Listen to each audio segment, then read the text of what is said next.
안녕하세요. 이 영상은 커뮤니케이션 북스에서 출간한 AI 시대의 글쓰기 책을 소개하기 위해 제작된 영상입니다. 저자는 의사소통 교육을 전공하였으며 고등학교 교사와 한국교육과정평가원 연구원을 거쳐 대학 교수로 근무하고 있습니다. 국립국어원, 한국교육학술정보원, 한국과학창의재단, 인천광역시 교육청 등에서 수주하는 리터러시, 미래교육, 인공지능 관련 연구 프로젝트에 참여하고 있습니다. 주요 저서로는 커뮤니케이션 북스에서 출간한 AI 시대의 글쓰기 외에 학지사에서 출간한 성찰로 학습하기, 사회평론 아카데미에서 출간한 리터러시 교육론 등이 있습니다. 주로 글쓰기를 포함한 리터러시 교육의 맥락에서 AI를 교육적으로 활용하는 것과 관련된 연구들을 수행해 왔습니다. 이 영상에서는 크게 세 부분으로 나누어 살펴보고자 합니다. 첫 번째는 인공지능 도입에 따른 변화입니다.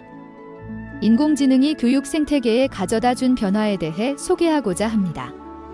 두 번째는 최근의 학교 풍경입니다. 학생들이 인공지능을 어떻게 사용하는지 살펴보는 것입니다.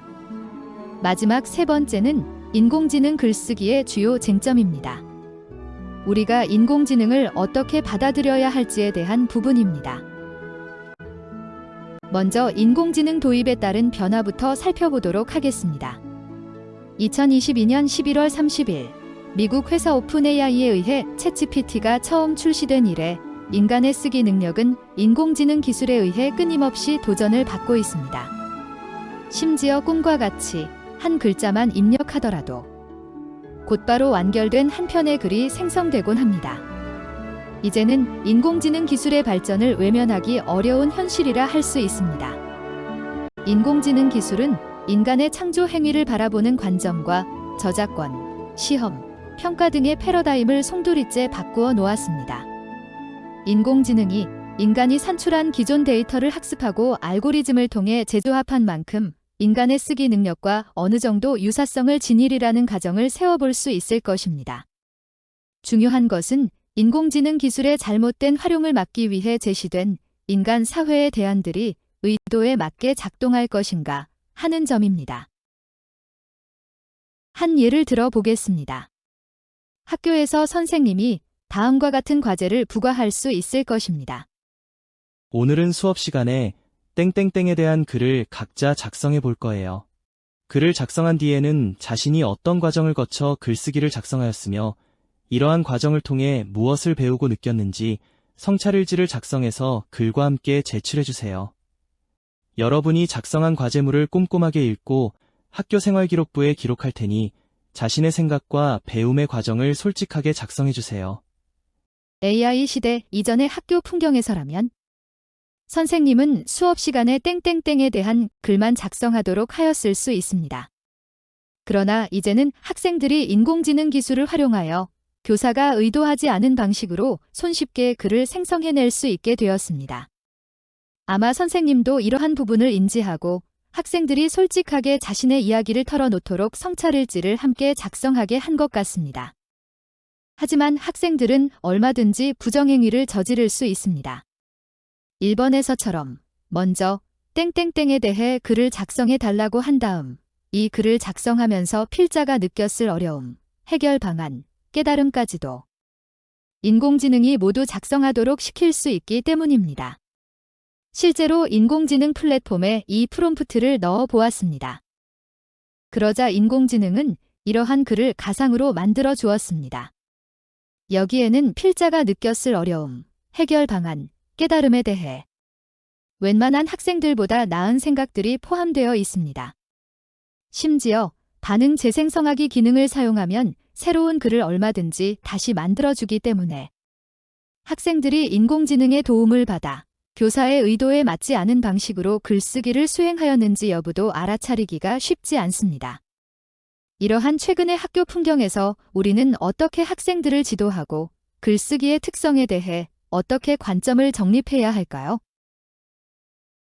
이 책은 이러한 변화에 대한 교육적 관점을 제시하고 있습니다. 1장에서는 인공지능 도입에 따른 글쓰기 환경의 변화를, 2장에서는 이전 글쓰기 양식과의 연결고리에 대해 짚고 있습니다. 3장에서는 글쓰기 과정의 변화를, 4장에서는 인간의 글쓰기 능력과의 대응을, 5장에서는 글쓰기와 필자 개념의 변화를 다루고 있습니다. 6장부터 10장에서는 각각 AI 시대의 글의 본질, 기초 문해력, 글쓰기 윤리, 글쓰기 평가와 피드백, 글쓰기 교실 전망에 대해 고민한 결과를 제시하고 있습니다.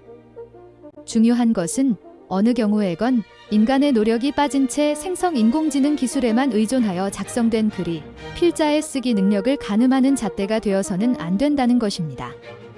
일상생활에서 필자가 인공지능 기술을 사용하여 글을 쓰는 것에 대해 제한을 둘 필요는 없지만 교육의 장면에서는 학생들이 필자로 성장할 수 있도록 돕는 것에 궁극적인 지향이 있음을 잊지 말아야 할 것입니다. 각종 도구를 활용해서 글을 쓰는 능력과 우리가 교육의 국면에서 학생들이 인간으로서 어떻게 자유로워질 수 있게 도울 것인지를 분명하게 구별하는 것이 필요합니다. 생성 인공지능 기술을 학습자의 연령과 발달 수준에 맞게 활용하는 것은 교육적 국면에서 필요한 논의의 핵심이라 할 수 있습니다. 실제로 챗GPT의 경우 최소 13세 이상부터 사용할 수 있도록 약관을 제시하고 있으며 청소년의 경우 부모나 보호자의 허가하에 사용하도록 되어 있습니다. 최소한의 기초 문해력이나 지식을 갖추지 않은 상태에서 인공지능 기술에 의존하여 과제물을 작성하는 것은 자칫 인간의 학습 역량 저하를 초래할 수 있습니다. 이 책에서는 AI 시대의 가장 중요한 과제로 글쓰기와 필자에 대한 유연한 관점을 취하는 것을 들고 있습니다. 학교에서 가르쳐온 지배적 리터러시에 의존하는 결핍의 교육관에서 벗어나 학습자의 있는 그대로의 모습을 인정하고 존중하는 자산의 학습자관으로 옮겨가자는 것입니다. 소수 공동체, 비표준 언어 및 변이어 사용자, 미숙한 필자 등 다양한 커뮤니케이션 주체의 언어 사용을 포용하고 수용함으로써 필자의 후속적인 성장과 발전을 도모할 수 있을 것입니다. 이러한 논의는 OECD에서 강조하는 모두를 위한 교육과도 관련됩니다. 이는 다양한 배경과 입장을 포용하여 모든 사람에게 읽고 쓰는 능력을 길러주는 것을 의미합니다. 여기서 읽고 쓰는 능력은 단순히 글자를 읽고 쓰는 것을 넘어서 정보를 이해하고 분석하며 고차원적인 사고력과 문제 해결 능력을 지니는 것을 포함합니다. 이 과정에서 일상의 개인적 경험과 문화적 배경에 기반한 일상어 리터러시도 함께 고려되어야 할 것입니다. 느린 학습자도 포용교육의 중요한 대상입니다. 이들에게는 개별화된 학습 계획, 시간적 유연성, 시각적 지원, 협력적 활동 등 다양한 맞춤형 지원이 필요합니다.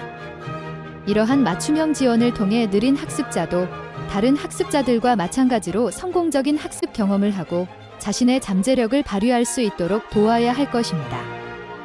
인공지능이 보편화됨에 따라 저작권과 글쓰기 윤리 등에 대한 새로운 도전과 논쟁이 앞으로 더욱 확산될 것입니다.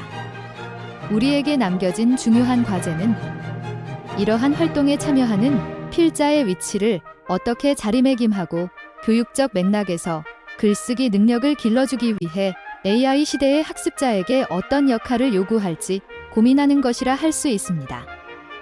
인공지능이 가져다준 글쓰기의 대중성을 활용해 모든 필자의 성장과 발전에 기여하며 개개인에게 도움이 되는 양질의 경험을 포용적이고 공평하게 제공하는 것이 우리가 앞으로 이루어야 할 과제입니다. 들어주셔서 감사합니다. 이 책을 통해 AI 시대의 건강한 글쓰기 담론을 만드는 데 기여할 수 있기를 희망합니다. 감사합니다.